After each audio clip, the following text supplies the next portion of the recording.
Hello friends and welcome to Learning ji. दोस्तों, ये हमारी आधुनिक भारतीय इतिहास की श्रृंखला का 21वां पार्ट है और इसके पिछले वीडियो में आधुनिक भारतीय इतिहास भाग 20 में हमने जब समाप्ति की थी भाग 20 की, उसमें हमने चर्चा की थी गांधी जी के भारत में सत्याग्रह के प्रयोगों की, जिसमें चंपारण आंदोलन, अहमदाबाद मिल मजदूर आंदोलन और खेड़ा आंदोलन की चर्चा हमने की थी। और इस वीडियो में हम आगे बढ़ेंगे और बात करेंगे रॉलेट एक्ट और उसके आगे के प्रमुख घटनाओं के बारे में। सो फ्रेंड्स, आपने अगर हमारे पिछले वीडियोस मिस किए हैं तो उनको आप इस वीडियो के डिस्क्रिप्शन में जाकर लिंक प्राप्त करके देख सकते हैं। साथ ही साथ आप हमसे फेसबुक पर लर्निंग पेज और लर्निंग ग्रुप के माध्यम से भी जुड़ सकते हैं। लर्निंग पेज और लर्निंग ग्रुप फेसबुक से जुड़ने के लिए लिंक आप इस वीडियो के डिस्क्रिप्शन में प्राप्त कर सकते हैं। सो आइए शुरू करते हैं। भारतीय राष्ट्रीय आंदोलनों में के तृतीय चरण में सबसे पहले बात करेंगे रॉलेट एक्ट की। रॉलेट एक्ट जो कि एक महत्वपूर्ण घटना थी। सर सिडनी रॉलेट की अध्यक्षता में अंग्रेजों ने एक समिति का गठन किया, जिसका उद्देश्य भारत में बढ़ रहे क्रांतिकारी योजनाओं और आंदोलनों की जांच करना और उनका दमन करना था। और यह समिति 1917 में गठित हुई। भारत में, जैसा कि हमने पिछले वीडियोस में चर्चा की, 1885 के बाद से जो क्रांतिकारी आंदोलनों को एक अत्यधिक बल मिला, उनकी जांच करने, जिससे सरकार को भी बहुत ज़्यादा भय व्याप्त हुआ, उनकी जांच, उनके दमन के लिए सरकार ने सर सिडनी रॉलेट की अध्यक्षता में एक समिति का गठन किया, जो 1917 में गठित हुई। और इसका मुख्य उद्देश्य भारत में बढ़ रहे क्रांतिकारी योजनाओं का दमन और उनकी जांच करना था। और ये जो एक्ट था, रॉलेट एक्ट, ये मार्च 1919 में पारित हुआ और इसकी अवधि 3 वर्ष रखी गई। जो तिथि थी वो मार्च 1919 रॉलेट एक्ट पारित हुआ और इसकी जो अवधि थी वो 3 वर्ष रखी गई। इस एक्ट का, रॉलेट एक्ट का जो आधिकारिक नाम था वो क्रांतिकारी एवं अराजकतावादी अपराध अधिनियम 1919 था। कई बार ये सवाल पूछा जा चुका है, रॉलेट एक्ट का आधिकारिक नाम क्या था? तो रॉलेट एक्ट का आधिकारिक नाम क्रांतिकारी एवं अराजकतावादी अपराध अधिनियम 1919 था। एक बार फिर से नजर डालेंगे महत्वपूर्ण बिंदुओं पर। रॉलेट एक्ट की अध्यक्षता सर सिडनी रॉलेट ने की और इसका मुख्य उद्देश्य भारत में बढ़ रहे क्रांतिकारी आंदोलनों का दमन और उनकी जांच करना, और इसकी अवधि 3 वर्ष थी और पारित ये मार्च अप्रैल 1919 को हुआ, जिसका आधिकारिक नाम क्रांतिकारी एवं अराजकतावादी अपराध अधिनियम 1919 था। आगे बढ़ते हैं और बात करते हैं महत्वपूर्ण बिंदुओं पर। तो रॉलेट एक्ट को काला कानून के नाम से भी जाना जाता है। कई एग्जाम्स में ये भी पूछा जाता है काला कानून किसे कहा जाता है, तो रॉलेट एक्ट को काला कानून के नाम से भी जाना जाता है।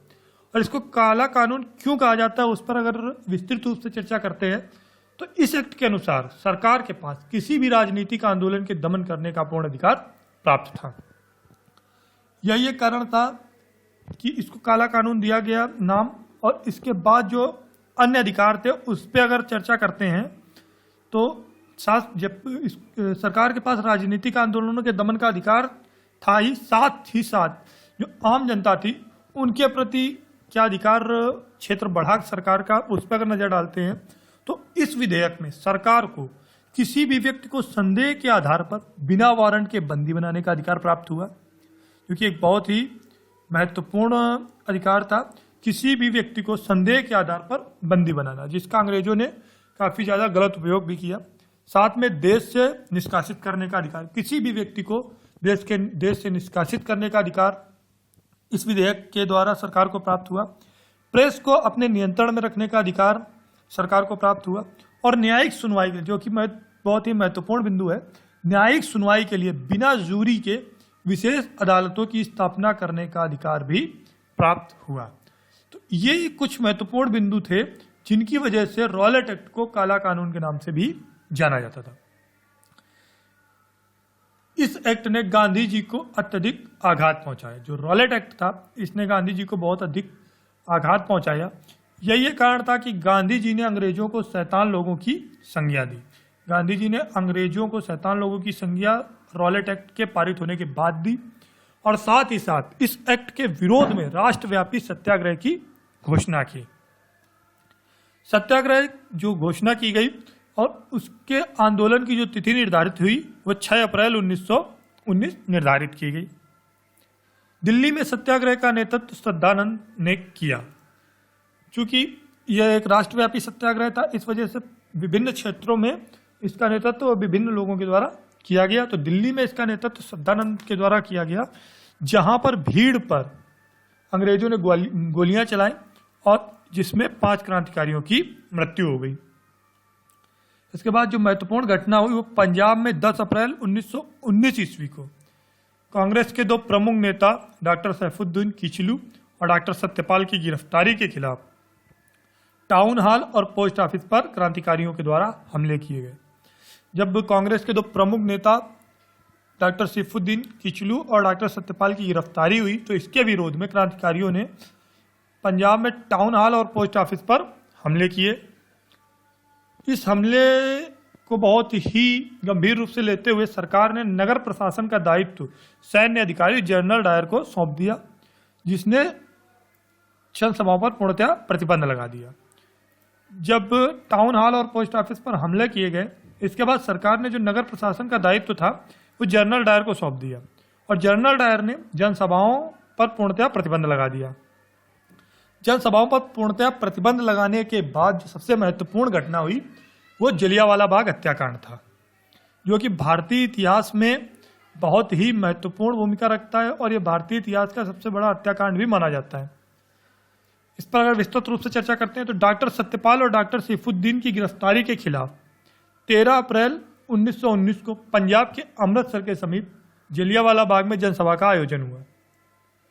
जो 2 प्रमुख कांग्रेसी नेताओं की गिरफ्तारी हुई थी, डॉक्टर सत्यपाल और डॉक्टर सैफुद्दीन किचलू, उनकी गिरफ्तारी के खिलाफ 13 अप्रैल 1919 को पंजाब के अमृतसर के समीप जलियांवाला बाग में जनसभा का आयोजन हुआ। शाम करीब 5 बजे भाषण के दौरान जनरल डायर ने भीड़ पर गोलियां चलाने का आदेश दे दिया। चूंकि ये 13 अप्रैल 1919 को जो ये घटना हुई वो अगर दिन विशेष की बात करते हैं तो वैसाखी का दिन था और चूंकि पंजाब में जनसभा हो रही थी तो वैसाखी एक पंजाब का बहुत ही महत्वपूर्ण त्यौहार है। इस वजह से इस जनसभा में भीड़ बहुत ज़्यादा थी और भाषण के दौरान ही शाम को करीब 5 बजे के आसपास जब लोग भाषण सुन रहे थे उस समय जो सैन्य अधिकारी जनरल डायर था, जिसके पास नगर प्रशासन का दायित्व था, उसने भीड़ को चारों तरफ से घेर लिया और कांग्रेस नेताओं ने फिर भी भीड़ को शांत बैठे रहने का निर्देश दिया और भीड़ शांत बैठी रही। लेकिन जनरल डायर ने अपने सैनिकों को भीड़ पर गोलियां चलाने का आदेश दे दिया और इस घटना से लगभग 1500 लोगों की मृत्यु हुई और लगभग 2000 लोग घायल हुए। लेकिन जो सरकार ने अपने आंकड़े पेश किए, तत्कालिक आंकड़े, उसमें उन्होंने केवल 379 लोगों की मृत्यु की पुष्टि की, जबकि जो यथास्थिति जो भारतीय दृष्टिकोण से देखें या फिर अन्य जो स्रोत हैं उन्होंने जो पुष्टि की उसमें लगभग 1500 लोगों की मृत्यु और 2000 लोगों के घायल होने की पुष्टि की गई, जबकि सरकार ने केवल 379 लोगों की मौत की पुष्टि की। जलियांवाला बाग हत्याकांड के विरोध में रविंद्रनाथ टैगोर ने अपनी नाइटहुड की उपाधि त्याग दी।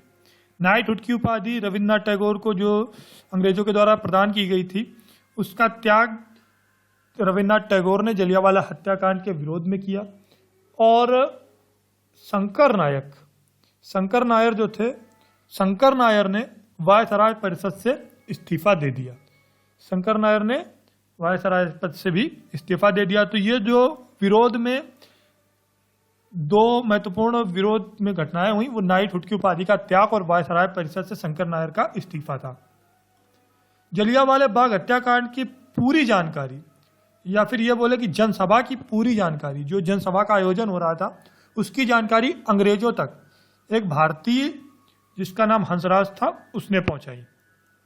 और इतिहासकारों का यह भी मानना है कि इस जनसभा का आयोजन भी हंसराज के द्वारा ही किया गया था। इस जनसभा को, जो जलियांवाला बाग में जनसभा हो रही थी, उस जनसभा को हंसराज ने ही बुलाया था और बाद में ये अंग्रेजों के साथ मिलकर इसने इस जनसभा की पूरी जानकारी अंग्रेजों को दे दी, जिसके कारण ही बाद में डायर ने घेर कर जो जनसभा में लोग आए थे उन पर गोलियां बरसाई और हत्याएं की। और जलियांवाला बाग हत्याकांड के समय जो तत्कालिक वायसराय थे वो चेम्सफोर्ड थे। चेम्सफोर्ड जिनका कार्यकाल भारत में 1916 से 1921 ईस्वी थी, तो वो तत्कालिक वायसराय थे। इस घटना की संपूर्ण जांच के लिए कांग्रेस ने तहकीकात समिति का गठन किया, जिसके अध्यक्ष मदन मोहन मालवीय थे। ये सवाल भी कई मायनों में महत्वपूर्ण है कि जलियांवाला बाग हत्याकांड की जांच के लिए कांग्रेस ने किस समिति का गठन किया और उसके अध्यक्ष कौन थे।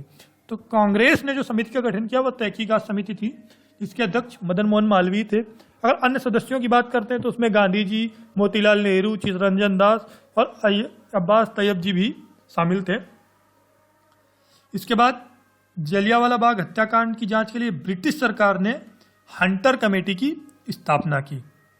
हंटर कमेटी की स्थापना ब्रिटिश सरकार के द्वारा की गई इस हत्याकांड की जांच के लिए, और इसके अध्यक्ष जीसी हंटर थे। हंटर कमेटी ने घटना की पूरी जानकारी ली, घटना की पूरी जांच की और बाद में इसका जो दोषी वो जनरल डायर को करार दिया, और परिणाम स्वरूप सरकार ने जनरल डायर को सेना से बर्खास्त कर दिया और लंदन भेज दिया। बाद में जनरल डायर की हत्या ऊधम सिंह ने लंदन में गोली मार के कर दी, और इस पूरे घटनाक्रम को जो जलियांवाला बाग हत्याकांड था उसको दीनबंधु एफ एंड्रयूज ने जानबूझकर की गई हत्या करार दिया। आगे बात करते हैं खिलाफत एवं असहयोग आंदोलन की। खिलाफत एवं असहयोग आंदोलन की हम चर्चा करते हैं तो भारतीय मुसलमानों में मौलाना मोहम्मद अली, शौकत अली, मौलाना आज़ाद, हमील आजमल खां और हसरत मोहिनी के नेतृत्व में खिलाफत समिति की स्थापना की गई।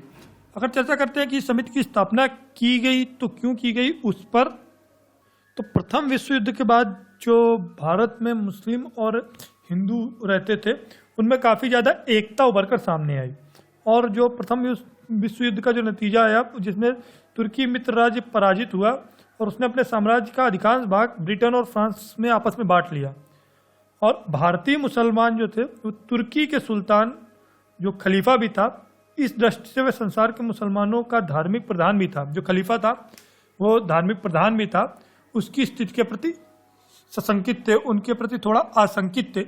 इस कारण उनकी स्थिति को और ज़्यादा सुधारने के कारण खिलाफत समिति की स्थापना की गई।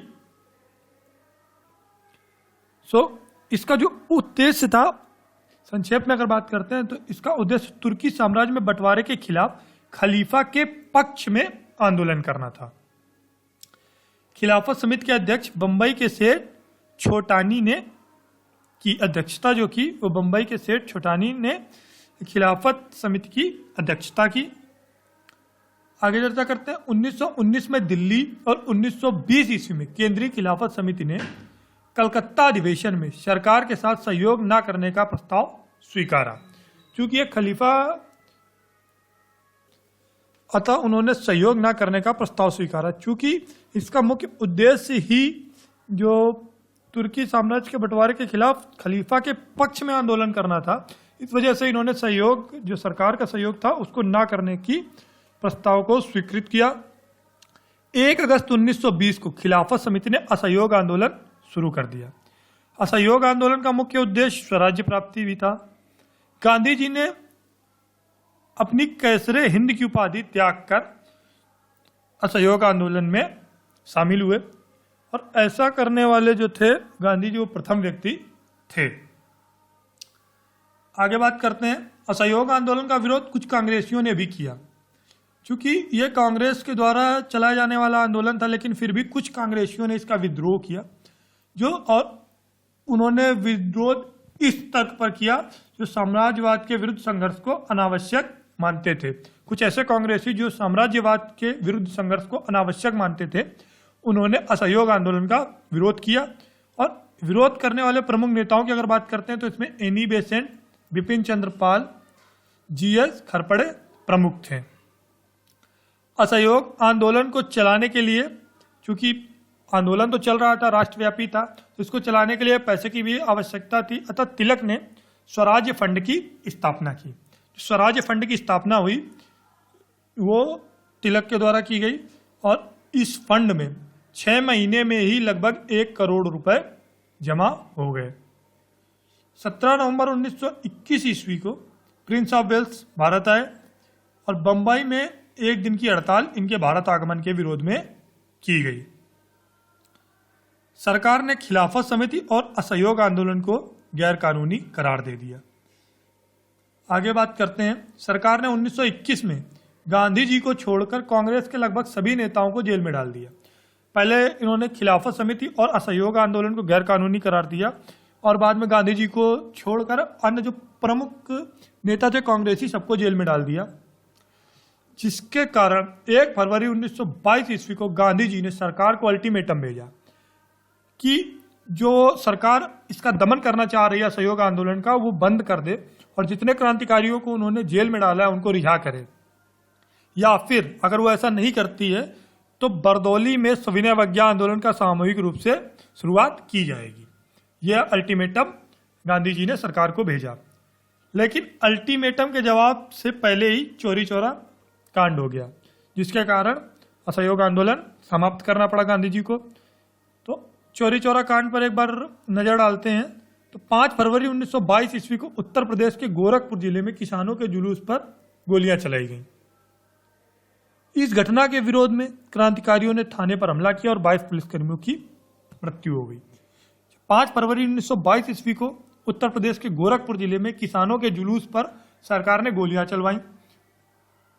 इस घटना के विरोध में जो क्रांतिकारी थे या भीड़ थी, उन्होंने थाने पर हमला किया और 22 पुलिसकर्मियों की हत्या कर दी। इस घटना के बाद गुजरात के बरदौली में 12 फरवरी 1922 ईस्वी को कार्यकारिणी बैठक हुई और कार्यकारिणी बैठक में कार्यकारिणी को रोकने का निर्णय लिया गया और जनता से रचनात्मक कार्य करने का निर्देश दिया गया।